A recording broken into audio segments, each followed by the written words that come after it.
गणित आती है कि नहीं? कहा कभी स्कूल नहीं गया। कहा फिर कैसे चलाते हो? कहा 2 आना 4 आना जोड़ लेता हूँ और चलता है जीवन। कहा अगर तुमने गणित नहीं पढ़ी तो तेरी 4 आने। बैठ जाओ बैठ जाओ बैठ जाओ। जय श्री कृष्ण जय श्री कृष्ण। भागो मत भागो, घर वहीं रहेगा, घर नहीं भागेगा बता। अरे ये आनंद लेके तब घर जाना, बस 10 मिनट की बात।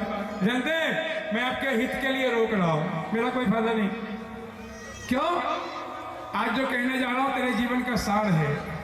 आप ऐसे चलेंगे ना कथा सुन करके, जीवन भर आप खाली के खाली रह जाओ।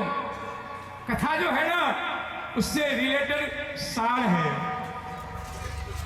गणित वाले ने कहा कि तेरी 4 आने जिंदगी बेकार हो गई, गणित नहीं पढ़ी।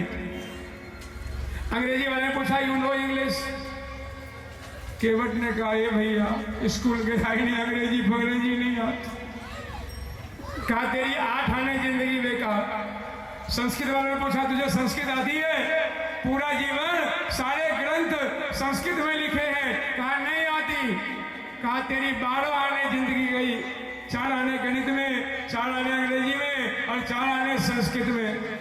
जानते हैं कितना मजाक हो ही रहा था कि नदी में तूफान आ गया।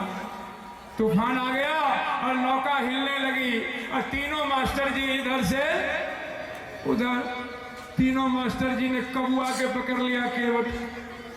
केवट ने पूछा मास्टर जी अब तो लगता है मौसम खराब हो गया, नौका डूबेगी। कहा अच्छा एक बात तो बताओ मास्टर जी आप तीनों को तैरने आती है कि नहीं? कहा नहीं आती। कहा मास्टर जी मैंने अंग्रेजी नहीं पढ़ी, गणित नहीं पढ़ी, संस्कृत नहीं पढ़ी तो मेरी 12 आने जिंदगी गई। और तूने तैरना नहीं सीखा तो तेरी 16 आने जाने वाली है। डूब और मर कहीं के मास्टर, इसी में डूब और मर। चलो हाँ ताली में बजा रहा, यही हालत हमारी है। हमने सारा काम कर लिया, पढ़ाई कर ली, नौकरी कर ली और मकान बना लिया, लेकिन जीवन को पार लगाने का अभी तक कोई साधन हमने नहीं ढूंढा। अरे ये मुक्ति कैसे होगी हो? आप आए किस लिए? खाने पीने के लिए? No, the human soul is the crown of the creation. The human soul is the very precious. पढ़िए कभी ग्रंथ की बात, विज्ञान की बात। अरे आपका ये जीवन बड़ा मूल्यवान है, इनको आप खाने में, पीने में, मकान बनाने में मत रोलिए। कल तो मुझे इतना अच्छा लगा, जानते हैं उपेंद्र जी का बेटा रहता है अमेरिका में। अब किस भाव से भजन गाया मुझे नहीं पता, लेकिन उनके शब्द कमाल के हैं।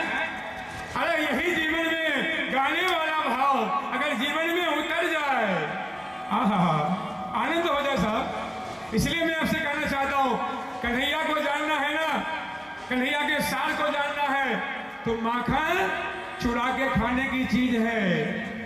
संतन संतन माखन खाया, छाछ जगत वर्तानी। इन सभी के सार का नियम है कि आपके जीवन में हमारे ठाकुर जी का दर्शन हो जाए। सबका नियम एक ही है। और वो ठाकुर जी हमारे कन्हैया जी चलो बाहर नहीं घूम रहे। हमारे ठाकुर जी हर एक मनुष्य के, आप गीता पढ़िए ना, भागवत पढ़िए ना, श्रीमद् भागवत जी में ठाकुर जी का स्थान लिखा हुआ है। इसलिए हम लोग क्या करते हैं, आपके बीच में लेकर के आया हूं।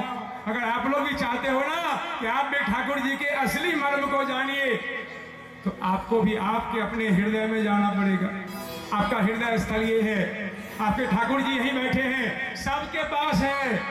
मैं ये नहीं कहूंगा किसी के पास किसी के नहीं, सबके पास वो ठाकुर जी है। बस खाली एक कनेक्शन की जरूरत है, जानते हैं? एक कनेक्शन। कौन सा? खाली कोई आपके। मुझे एक घटना याद आई रोचक सा, उसके बाद विराम दूंगा, आरती होगी। एक बार एक बड़े घर की लड़की थी ना, बड़े घर, बहुत पैसे वाली, कभी रसोई में ना गई, शादी हो गई। अब शादी जिस घर में हो गई ना, उस घर का एक रिवाज था कि बहू रानी पहले दिन कुछ मीठा बना के खिलाएगी सभी को। अब सासू माँ जानती थी कि ये बड़े घर की बेटी है, कभी रसोई तो गई नहीं होगी, नौकरानियां हैं 15-16। बहू से पूछा, बहू हमारे घर का नियम भी पूरा हो जाए और तुम्हें भी कष्ट ना हो। मैं जानती हूँ कि तुम्हें कुछ बनाने नहीं आता, इसलिए तेरे बदले मैं बना देती हूँ और तू सबको खिला देना। अब बड़े घर की बेटी तो थी, सोचा अगर नाक कर दूंगी तो पिताजी की नाक कट जाएगी। नहीं बनाने आ रही थी तब भी हाँ कर दिया। यहाँ भी बहुत लोग ऐसे हैं, कुछ नहीं आएगा और कहेगा आई नो एवरीथिंग, हाँ सब जानता हूँ, कुछ नहीं रहा है। वही था वो पढ़ा लिखा, कहा बेटा को बनाने आती है बना लो। अब पति को पकड़ के अंदर ले गई, कहा देख अब तो मैं फंस गई। कहा तू ही तो फंसी, मेरी माँ कह रही थी बना दूं, तो क्या करो अब। कहा जल्दी जाओ बाजार और बाजार से एक किताब ले आओ, पाक शास्त्र की, होता है ना पाक शास्त्र की कला की किताब होती, सब विधियां लिखी हो। बेचारा बाजार गया, खरीद के ले आया और जानते हैं वो बड़ी पढ़ी लिखी थी, अलर्ट होके सारा पढ़ना पड़ता है, मीठा क्या बनाऊं। पहले पढ़ने पर लिखा था जिलेबी की विधि, कहा इट्स वेरी डिफिकल्ट, बाप रे बाप बड़ा कठिन है, ये तो बनेगी। अगले में था रसगुल्ला, कहा ये भी कठिन। अगले में था रसमलाई, सब कठिन। अंत के पढ़ने पर लिखा था जो हमारे भारत और नेपाल की महिला बड़ी आसानी से बना लेती थी, हलवा। कहा चलो हलवा बनाती हूँ, ये आसानी से बन भी जाएगा और सबको खिला भी दूंगी। अब लिखा था हलवा की विधि, गई और रसोई में रैक पे किताब रख दिया। सबसे पहले पढ़ने पे लिखा था कि गैस पे कढ़ाई चढ़ाओ, बेचारी गैस पे कढ़ाई चढ़ा दी। लिखा था इसमें घी डालो, घी डाल दी। लिखा था सूजी डालो, सूजी डाल दी। लिखा था चम्मच से हिलाओ, चम्मच से हिलाने लगी। अंत में लिखा था पानी डालो और चीनी डाल के उतार लो हलवा तैयार। बेचारी चीनी डाली, उतार ली और बड़ी पसीना पोंछ रही है, बड़े घर की बेटी है ना। डोंगे में रखी और डाइनिंग टेबल पर लगाया, सबको बुलाया, जेठ जी को, जेठानी को, सास को, ससुर को, देवर को, देवरानी को, सब जमा हो गए। तो माँ जी ने कहा बेटा क्या बनाई हो। हाँ माँ, पिताजी माँ जी खा के देखिए ना। माँ जी ने जैसे डोंगे का ढक्कन हटाया तो माँ जी के सिर पर बाल बल पड़ गया। क्यों जानते? पानी में सूजी तैर रहा। कहा बहू क्या बनाई हो। कहा हलवा है माँ जी। अब बेटा को भी दर्द हुआ, हलवा कैसा बना दी, हलवा है। अंदर पकड़ के ले गई, बेटा ले गया, क्या कर दी बागवान, ये कोई हलवा है, कैसे बनी। उसने कहा पागल, तुम्ही तो किताब लेकर के, अब बड़ी लिखी भर की बहू है, बड़े घर की बेटी तो कम थोड़ी ना होगी, दहेज लेके आई। पति के साथ तो जानते ही हैं। मैं कई बार लोगों से कहता हूँ जल्दी हाउस वाइफ नौकरी वाला बड़ी दिक्कत हो जाती। हालांकि करनी चाहिए, मैं आपका विरोधी नहीं हूँ, लेकिन मैंने देखा है, मैं तो बड़े बड़े शहरों में देखा है, बड़ी दिक्कत होती है सारा। क्यों? दोनों बराबरी है। अब मार पिटाई भी होगी तो बराबरी, उसका लाठी इसका झाड़ू बेल। मैंने हजारों परिवार में देखा। अब वो बहू बड़ी तेज हो जाती है, तुम्ही तो लाए थे किताब। अब पतिदेव किताब पढ़ रहे उल्टा, किताब में सब विधियां सही लिखी। कहा भगवान जैसा ऐसा लिखा है ऐसा ही किया। कहा बिल्कुल हो बहू ऐसे ही किया। तब पति के दिमाग में हुआ फिर हलवा क्यों नहीं बना, विधि तो ठीक है। तब दिमाग में एक बात उठी, कहा भगवान ये सब कुछ किया, गैस जलाई कि नहीं जलाई। कहा वो थोड़ी लिखा है तेरी किताब में गैस भी जलानी चाहिए, पागल। जानते हो बड़ी कीमती बात कह रहा हूं यही। उसने सारा कुछ डाल दिया, विधियां भी सही प्रयोग कर दी, लेकिन हलवा नहीं बना।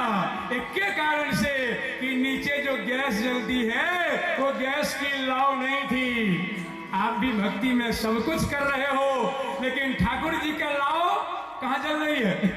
बाहर नहीं जल रही है। मेरे ठाकुर जी की लाव यहाँ जल रही है। सब भक्ति हो रही है और ठाकुर जी जले ही नहीं।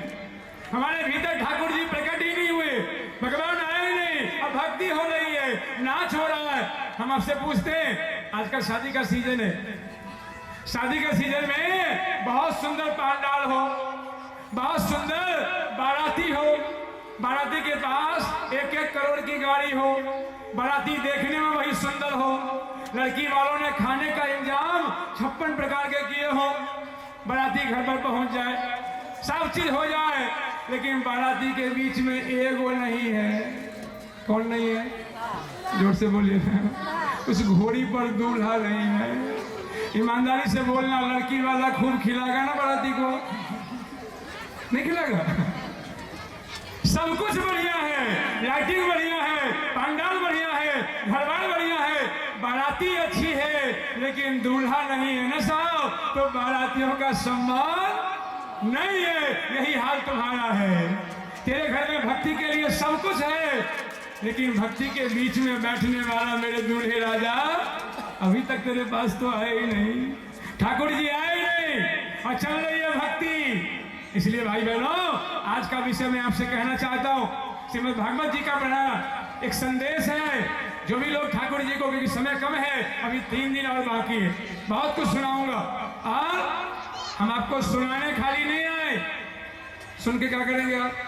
हम आपसे पूछते हैं एक बात और, आप भूखे हो 5 दिन के, आप किसी होटल में जाओ और होटल का बेड़ा आपके सामने खाने की लिस्ट बना दे 56 प्रकार, ये पनीर है, पकोड़े हैं, बिरयानी है, खीर है, तंदूर है, नान है, कुलचे।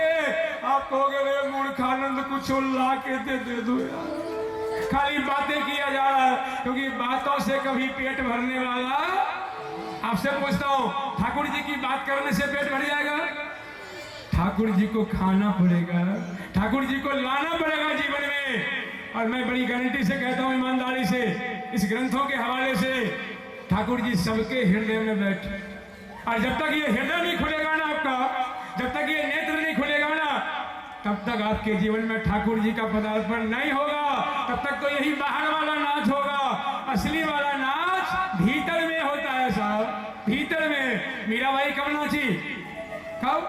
पायो जी मैंने राम रतन धन पा। मुझे गाने नहीं आता, गाते ये लोग, लेकिन मैं भाव कह रहा हूं, वस्तु अमोलक दई मेरे कौन सतगुरु कृपा कर अपनायो, कृपा कर